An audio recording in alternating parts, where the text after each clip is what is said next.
Hello, welcome to Free Bible Commentary with Pastor Teacher Dr. Bob Utley. Be sure to visit Free Bible Commentary at www.freebiblecommentary.org. Now, here's Bob. Today we're going to be dealing with a subject that I have thought a lot about but never put in any kind of systematic biblical pattern. I've thought about it a lot because I guess to some extent I've reacted against it. The title of my message is A Theology of Christian Dress. You know, man has really been enamored with clothes ever since the Garden of Eden. Just think of all the variety and forms that men and women clothes have taken in your memory, much less in history. Think of some of the exotic and bizarre and rather plain things that seem to come through the pike of fashion, even in our own day. Men have always been extremely conscious of what they wear and of what they say by what they wear. Clothes and apparel make a social statement about us, about our views, about who we think we are, about what we want to be thought of as. I really appreciate the church giving me a black suit. And I want to ask you a question. Say you were visiting the first time in this church and you saw me in my bright red suit. Or you were visiting for the first time and you saw me in my black suit. Would I convey the same image to you? Not at all if you didn't know me. What I would wear would make a definite statement about who I am, what I think about myself. Clothes really make a powerful social statement. Let me see if I can back that up with a few examples. In the Old Testament, if you saw a person with the front of their clothes ripped, what would you think immediately? Mourning. Either a funeral or sickness or something, but mourning. What if you saw somebody in biblical times dressed in white? What would you think?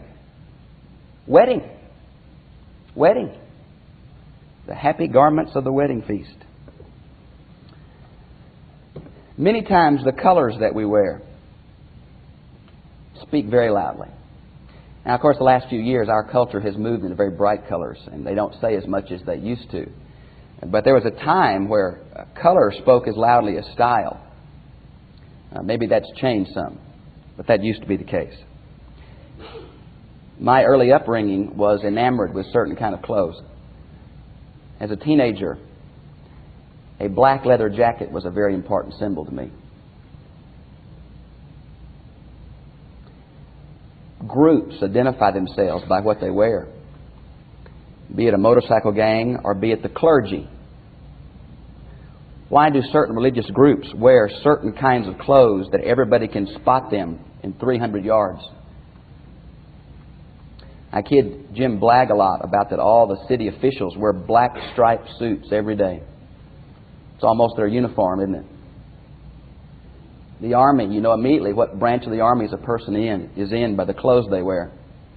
The clothes speak about a identifiable group in our society. Nurses. Shoot, I can tell a worker at McDonald's a mile away. Clothes say a very loud something. Now, with that being true, and I'm assuming you're agreeing with me that clothes say something about us, to our society, to our culture. They identify us with a certain group. I'm assuming you buy that with me. Then let's move on to the second step. Major scriptural passages that relate to clothing. And before I do that, I want to say a word to you. The Bible is a human and divine book. It is the God-breathed revelation of Himself, but it has been transmitted through sinful human instruments. It was also transmitted into a particular culture in a particular day with a particular form of dress.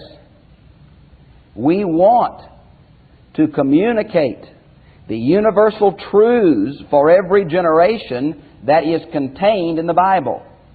We do not want to pass on cultural patterns of the day in which the revelation was given. We're so fond of saying we want to be a New Testament church.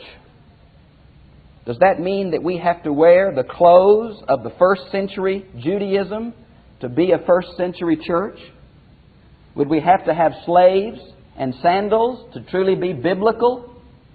Of course not. Of course not. Now, with that in mind, I want to look at the first passage in the Old Testament that I think has caused tremendous problems in the Church of Jesus Christ. And I'll give us a perspective on exactly what I mean by cultural patterns versus universal truth. I'd like for you to turn to Deuteronomy 22, verse 5. Deuteronomy 22, verse 5. It took me forever to find this passage. I knew it was in there somewhere, I just couldn't find it. A woman shall not wear man's clothing, nor shall a man put on woman's clothing, for whoever does these things is an abomination to the Lord. I want to ask you a question. How many times in your life have you been confronted with the social, religious problem and dilemma of, should I wear pantsuits to this church or not? Let me see your hands real high so I can tell me. How many of you have been? Okay. I remember we were going to Argentina.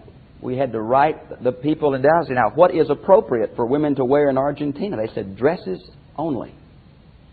Pantsuits are inappropriate to the churches of Argentina.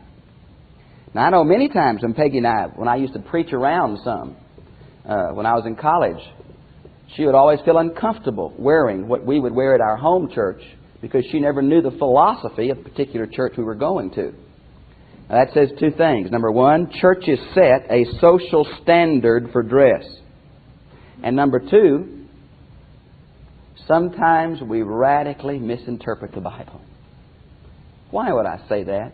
This is a perfect example of us reading our cultural definitions into a biblical text without exegeting the biblical text. In the Old Testament and in Jesus' day, the clothing didn't change much for the common person. No one wore pants. Men didn't wear pants. They wore robes. Guess what women wore? Robes. The only difference was not the cut of the clothes, but the ornamentation on the clothes. Men's clothes tend to be rougher and plainer, and women's clothes tend to be more ornate. That was the only difference. The only difference. Now do you see how totally inappropriate even the question of a pantsuit in a Baptist church quoting this verse is completely irrelevant to the point of absurdity. We are trying to pass on social distinctions in our own day and proof text it on a biblical text that has zilch to do with what we're talking about. Now, if you'll look at the context of Deuteronomy 5, you'll notice something. It is in the context of prohibitions against mixing certain things. You can't sow a field with two kinds of seeds. You can't work a team of animals with two kinds of animals. You can't mix wool and flax together. You can't mix materials. Now, if we're going to be dogmatic about women not wearing men's clothes, every one of us who have a piece of clothing with cotton and polyester mixed, let's take it off and burn it. Because the same biblical authority that says women don't wear men's clothes is the same passage that you should not mix materials. And you shouldn't plant different seeds in one garden patch. Lo and behold, Maybe we have overstated our case. How easy it is to read our cultural want-tos into the Bible. Now, I think the basis behind this is we feel like that it is appropriate and inappropriate that Christians wear certain things in certain places. Isn't that the reason behind all of this? So let's continue and see if we can find any appropriateness. And I think there certainly is. But I don't think it's in that area. Okay.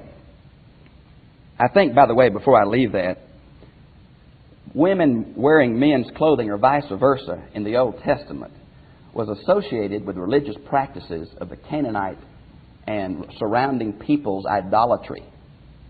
We learned from history how this happened. And really, if Moses was saying anything there, he was saying, watch out for idolatry. He really wasn't commenting on the dress of his day. Okay. I want to mention a book to you before I move to the New Testament. Some people can proof text the Old Testament and prove anything about social life. Did you know that? You can almost prove anything from the Old Testament if you want to. One of the best books in my own life that have helped me to interpret the Old Testament, I think, appropriately and in context, is a book called The Authority of the Old Testament by John Bright. I believe it's available in paperback now. It's from Abingdon Press. This is an excellent book. If you've never read this, you ought to read this. It may be in our library. The Authority of the Old Testament by John Bright will really help you as you look at the Old Testament and try to apply it to our day. The second thing I want to come to is the Scriptures in the New Testament that talk about clothing.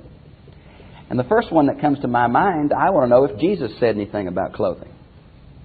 And He only did on one occasion. Now, He mentioned clothes here or there, but only one time that He really, I think, said something that had some teeth in it as far as applicable to our day. And that's found in the Sermon on the Mount. And I've taken it out of Luke 12:23. And you might want to turn there with me to Luke 12:23 to see the context of what Jesus is saying. Luke 12:23. For life is more than food, and the body more than clothing. And then he goes into the ravens and the plants. Implication of that, we should not be anxious. We should not be anxious about what we eat. We should not be anxious about what we wear. God knows that we need these things. But all our worry can't provide them. God does provide them to the simplest creatures. Therefore, our attitude about necessities is important. Now, I think we need to possibly stop for a moment and say, what is necessary in the realm of clothing and apparel? I don't know how many suits I have, but boy, I have a bunch. I don't know how many shirts I have, but I don't have any room for any more in my closet. You know, I think we think if we don't have 42 pair of undershirts that we may get caught short. If we don't have 46 pair of socks, 3 of each color, they may be dirty when we need them. You know, how much clothes is appropriate? Where do you draw the line? How many suits do we need? How many dresses are necessary? How many gold chains are appropriate? How many rings do you need to have available to match the colors of your clothing? Jesus was saying, look, I'll take care of what you need. But we've gone far beyond what we need. The truth of the matter is that we are a very spoiled, self-centered, luxury-oriented people. Now, the other two passages that I think are quite specific about the area of clothing is 1 Timothy chapter 2, verses 9 and 10.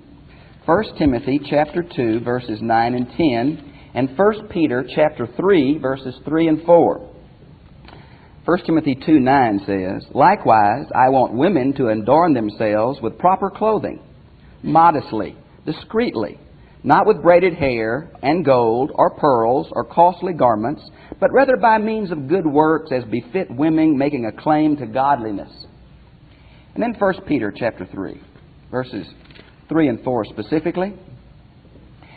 And let not your adornment be external only, the braiding of hair, the wearing of gold jewelry, the putting on of dresses, but let it be the hidden person of the heart, with the imperishable quality of a gentle and quiet spirit, which is precious in the sight of God.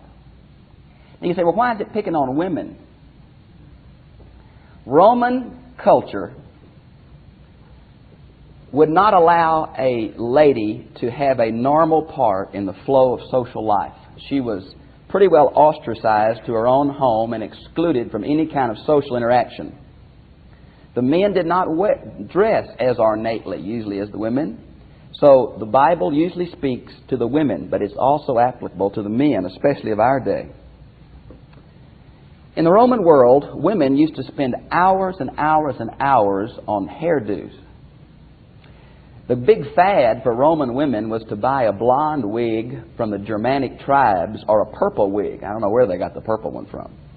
But I mean, if you really wanted to be uptown, it was a purple wig with gold combs. The Romans loved pearls.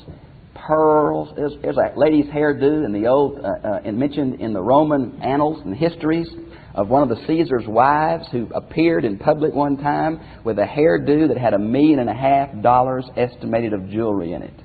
And they would build it up one layer after another layer after another layer after another layer.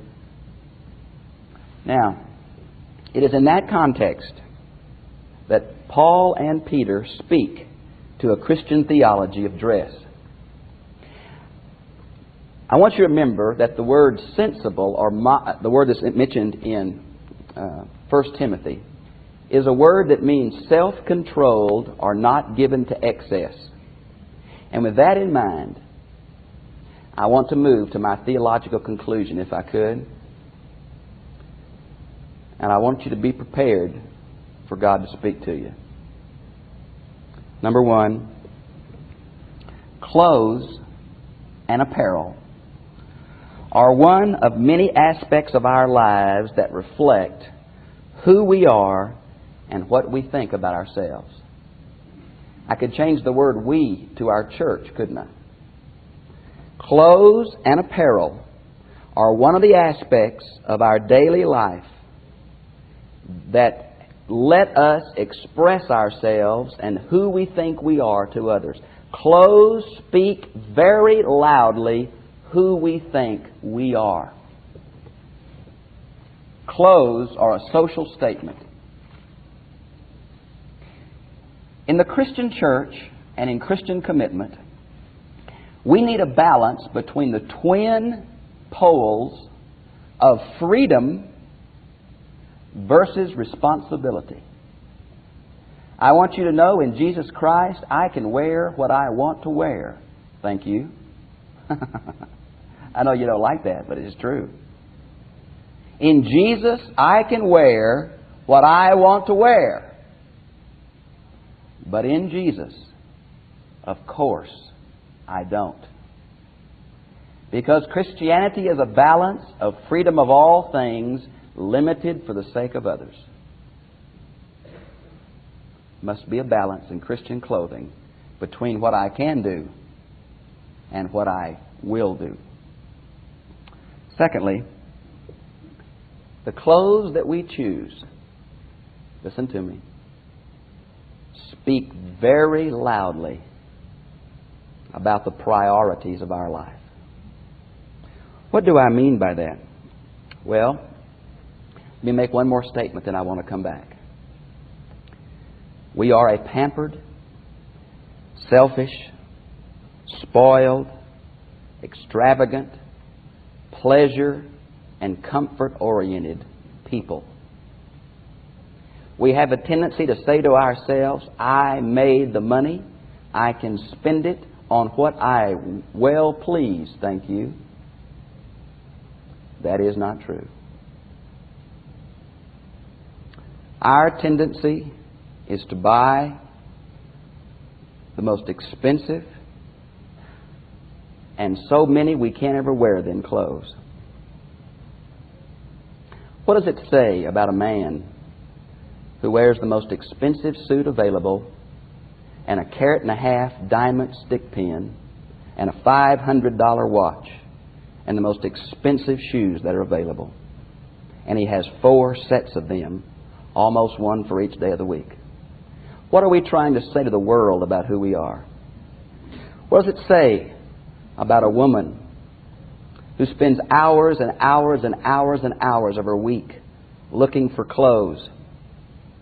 What does it say when men wear clothes that show off their muscularity, or women wear clothes that are immodest and show off their sexual organs?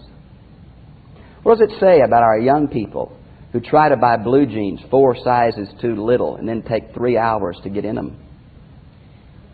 What does it say? What is it trying to say to people around us about who we are? What are we trying to do with our clothes? Are we trying to impress folks that we are successful? Are we trying to make ourselves feel better than someone else because we're able to buy clothes? Why has Easter, the day of the resurrection of Jesus Christ in the church, turned into a fashion show of who can outdo who? What under God have we done with the way we dress? It's no longer modesty and decency. It is extravagance and a terrible amount of money. Why do we do that? It's because we are selfish people. Clothes are just one aspect of the total theology of our lives that we express ourselves with. The kind of car that you buy says something about who you are. The kind of house that you live in says something about who you are. The kind of clubs that you join say something about who you are. The clothes you wear say something about who you are. Your peer group says something about who you are. And under God, I want to ask you, what are you saying with your social life to a lost world about Christianity?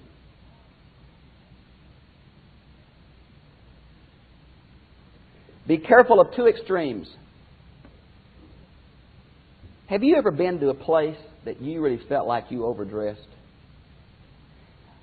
Now, I very seldom have that problem. But I went to a meeting. I'm married also. And I went to a meeting and they said, you better wear a suit. Everybody's going to be wearing a suit. You better wear a suit. You'll be so out of place, you better wear a suit. I said, all right, I'll wear a suit. I got there and I was the only fool in a suit. And I felt so out of place. I kind of, you just, but there's another extreme. Sometimes we really want to impress folks by just putting on the dog. You know, I've seen ladies go to the grocery store that would have fit perfectly in a Hemp Hill Well style show. You know what I'm talking about? Now, the other side of the coin is true also.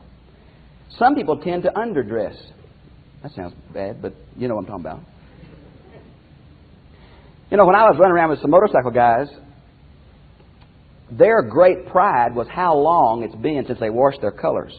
You know, the little jackets with no sleeves, have the little emblem on the back? The more they smell, the greater the honor. You think I'm kidding, don't you? You know, if you can go 4 years without washing them, at least don't get them in the rain, because that'll, let those things stink. It's a badge of pride. Used to, in the early church, the monks used to not wash their clothes either. And you know how they told a real spiritual monk? The number of lice that fell off of him when he walked. Now see, that is saying something as real as overdressing. Now I don't want to get real critical, but there are Christian groups that dress in particular ways. Are there not? Some people stick out in a crowd like a sore thumb because of how they dress. Either underdressed or overdressed, and the godly perspective is, don't stick out.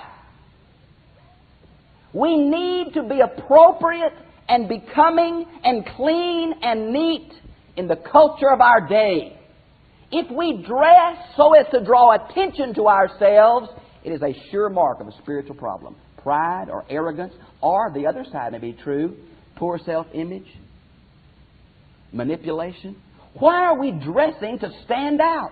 It is not the clothes that make the person. Oh, under God, how many times have I heard in the church, we need to wear our best to church. God wants our best. Yes, God does want your best. But that does not mean your socks. He wants your life. And when we as a church put the dressing standard so high that actual people made in the image of God don't feel comfortable in our midst and we call it spiritual, it is horrendous sin. You read James, you heard him say how often we would bring the millionaire down to the front, pat him on the back, send the deacon chairman by, kiss his foot. And the poor guy, we'd say, look, man, here's a piece of paper. Don't mess up our pew. Why don't you come back on Sunday evening? We don't dress as well then. God help us. What have we done in our prideful arrogance with clothes, but close the church's door to many people in the name of dignity and honor and worship? God help us. We need to dress in style if we can afford it. And we need to dress somewhat plain. Let me mention a couple of more things. What draws attention to ourselves should be Christ's life in us, not the color or the cut from our own society. If people just like you because of what you wear, probably they don't like you much. I think it's important that we realize that we are stewards of everything we have. To spend 20% of what you make on clothes is a very poor stewardship of who you are in Jesus Christ. You say, I've made it, I can spend it. That's a lie. The day you came to be a child of God through Jesus Christ, you laid your life on the sacrificial altar of obedience to Him. Your life is not your own. Your socks are not your own. They belong to Him. It reminds me, analogously, and I hope I don't step on too many toes. Well, shoot. I know some people who spend 30 hours a week tending their lawns. There is not a blade of grass out of a row. They planted them in a row. There's 300,000 of them in a row. Every rose bush is trimmed. There is nothing out of place. 30 hours a week. You give it 2 weeks and you couldn't tell a man's been in that yard. And we spend all of our time doing those kind of things. The same is true of clothes. If we put in an ordinate amount of time or money or effort or thought into clothes, we are taking it away from the priority commitments of the Christian life, which is ministry and service. Every part of our life, that includes. We are a people that are self-oriented in everything. Everything, everything. We never think about our responsibility. We're always pushing our rights. We're always spending all we have, and you know it's true. You get a raise, and you'll spend to that raise. You get another raise, you'll spend to that. There never seems any money left for the kingdom of God unless you're very wealthy, and then it's just excess, which doesn't really cut into your sacrificial needs. God wants us to self-limit ourselves for the glory of God. That right there ought to tell you that there is something wrong when the people of our church wouldn't last a day without an air conditioner in their home, and they will not give for the church of God to meet. Now that ought to show priority. We aren't sacrificial about anything except hamburgers. We just eat a bunch of them. God help us. When will we wake up to the selfishness, pride, arrogant, egotism, squandering of our modern lifestyle in America? We waste more in our lives than 10 people have outside this country. And we're always looking for more and more and more and more and more and more. The key is not the dress, but the attitude about God, ourselves, and others. You know, I really think we so enjoy modern Christian jewelry. We'll buy a gold cross that costs $150 to wear on our lapel so everybody will know we're Christian. Doesn't that smack of the satanic? We buy the most expensive gold jewelry so people will know that we're a Christian. And you don't think the evil one has invaded our priorities and our culture? friends, we say something about what we wear. How many diamond rings are enough diamond rings? How many, ladies?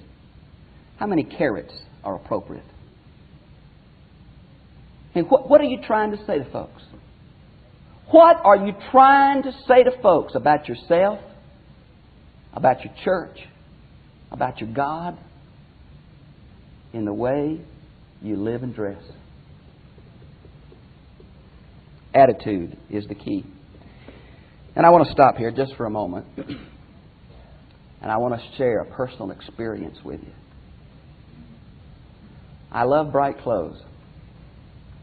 I hope it's not because I have a tremendous ego problem and just want to draw attention to myself. I hope I just like bright clothes.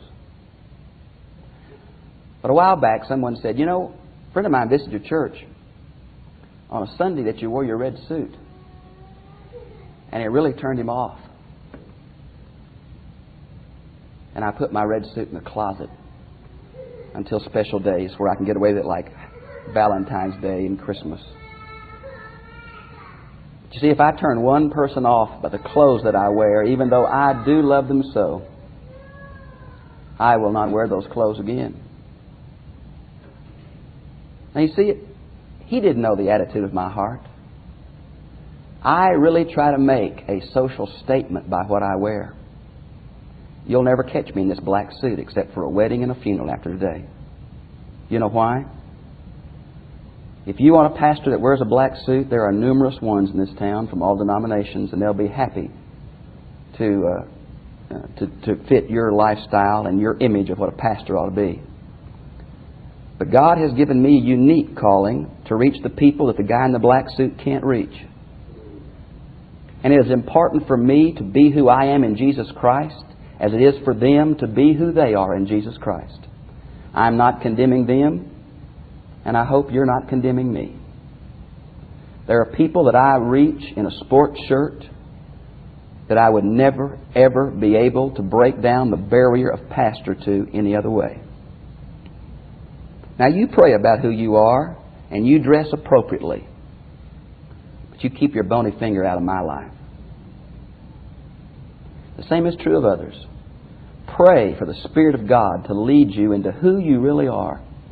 If you're a successful businessman and you dress that way to reach other businessmen, God bless you, more power to you. I hope that the style is appropriate to your peer group, that you will penetrate that peer group for Jesus Christ. But if you're dressing just so you'll be one of the Joneses and be able to get a corporate advance, I think you have the wrong motives. We dress just as we live in Jesus Christ. I would like to read in closing Proverbs. Again, it deals with ladies' dress, but I think it's applicable to all of us.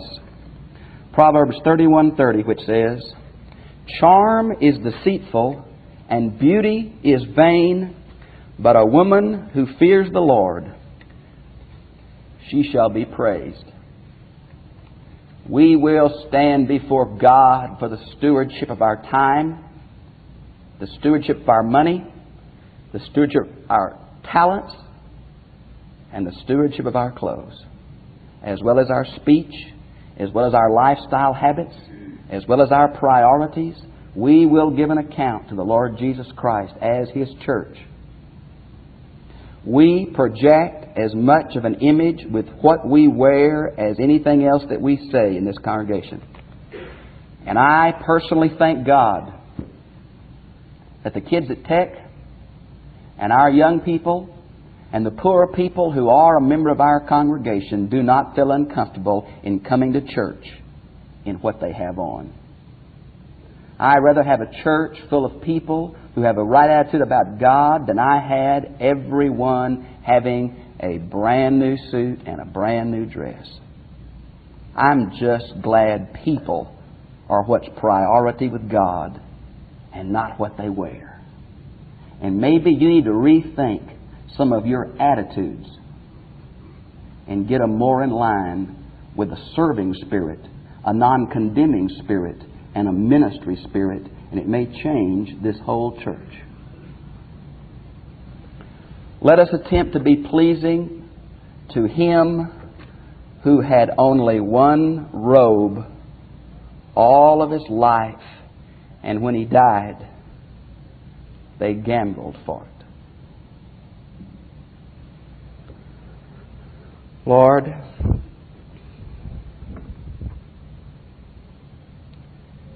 it is so easy to live our own lives without thought of you. It is so easy to make Christianity a one-day-a-week social event. It is so easy to be judgmental toward others that aren't like me. Oh Lord,